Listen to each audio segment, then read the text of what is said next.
దేవుని వాక్యం మన హృదయంలో ఉందంటే తల్లిదండ్రులు ఎలా చూడాలి అని నీకు ఒక ఆలోచన వస్తుంది. ఇరుగు పొరుగు వారితో ఎలా ఉండాలి అని ఆలోచన వస్తుంది.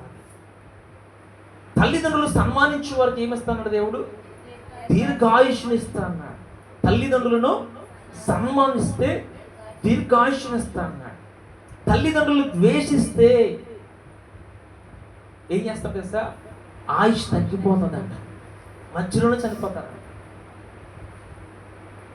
అంటే దేవుడు నీకు ఇచ్చే ఆయుష్ నీ తల్లిదండ్రులను ప్రేమించడం, సన్మానించడం అంటే కూర్చోబెట్టి సాల్వకెప్పి బొక్క ఇవ్వడం కాదు.